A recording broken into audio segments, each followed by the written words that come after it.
about your practice that makes it different from others? I think the main distinguishing factor in our practice is that we take plastic surgery as an art form.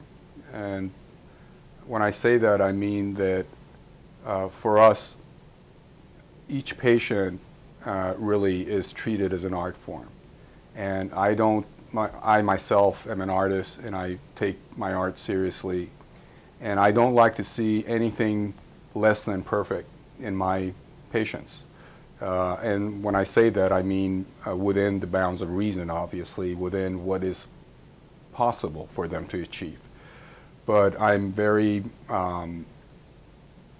conscious of the fact that if a person comes to me and comes to our practice, I want them to have the best result possible. Why do you think plastic surgery is valuable? I think the value of plastic surgery, and again, this is not only with respect to cosmetic surgery, but plastic surgery in general, is that it is one of the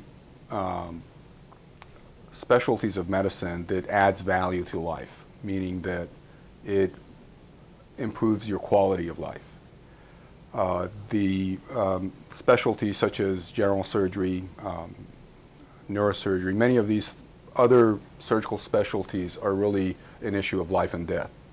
Person comes to you, they may actually not make it in some of these other specialties. With plastic surgery, many of the patients that come to us are in perfect health and they have nothing wrong with them. But what they gain from plastic surgery is an improved quality of life. And I think that's what makes plastic surgery a very special field, because you're not dealing with sick patients in particular. You're dealing with people who are completely healthy, and they're sometimes very beautiful and they don't even need anything per se. But it's a very personal thing that they have. There's a personal concern that they have, and for that specific purpose, it adds value to them. It adds value to their life. If a patient came to you and they said that they wanted a certain procedure done, yet you thought that it looked perfect and didn't need touch-up, would you voice your concern? Yeah, I would. I've frequently turned patients away, telling them very point blank that I don't think I can help them in that department or in that particular concern, because there's nothing that I could improve in that. But at other times when I see something and I look and hear their concerns, I look at their problem and I hear their concerns, I'll tell them if I can help them. And if I can, then I would. Would you yourself do plastic surgery?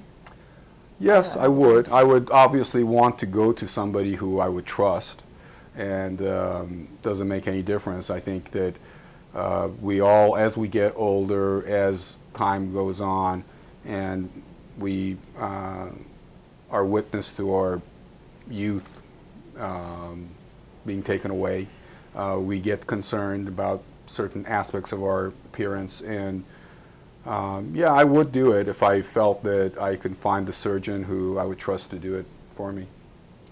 So for many people, plastic surgery becomes almost an addiction. And you have a lot of cases, sometimes referred to as the Michael Jackson syndrome, where you have patients who continually come back and get either the same procedure done or multiple procedures done, and they just feel that they have some kind of an addiction to it. They come to you constantly. How do you handle a patient who asks you for continual surgeries, or who's constantly, like, who just appears to have this addiction? How would you handle that situation? I think that's a very good question, and I think that that's where, again, plastic surgery as a science, plastic surgery as an art, and plastic surgery as a counseling profession, meaning counseling from a psychological standpoint.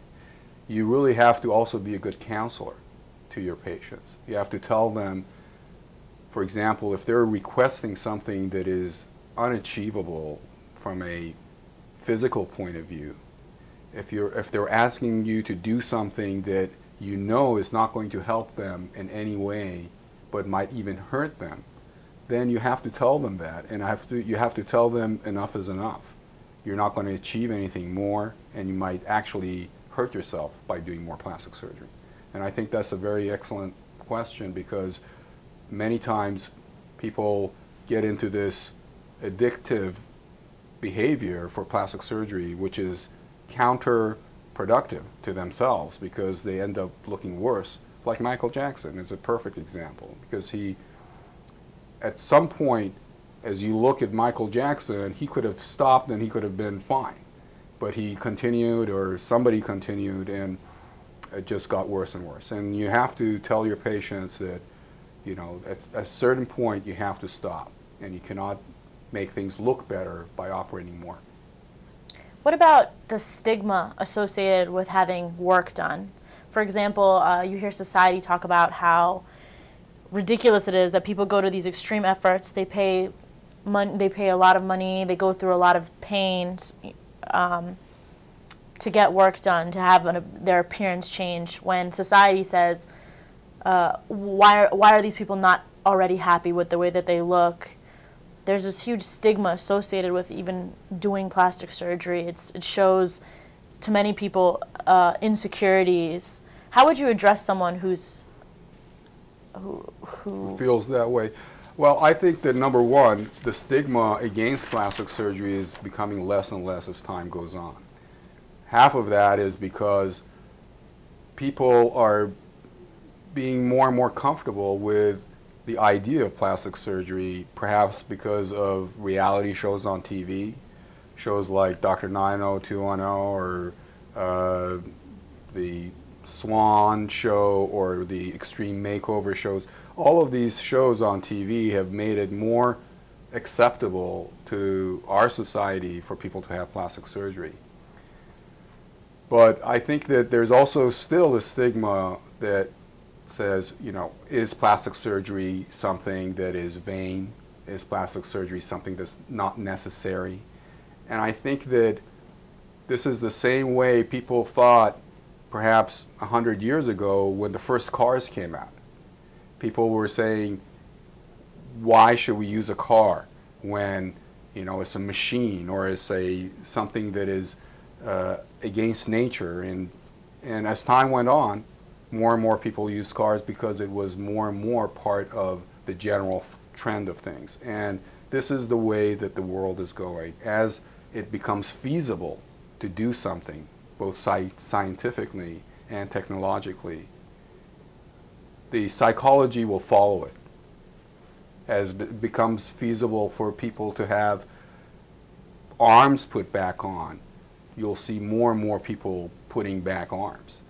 And as it becomes more and more feasible for you to look younger at a later stage in your life, meaning in your late 40s or 50s, then more and more people in their 40s and 50s are going to do things to stay younger.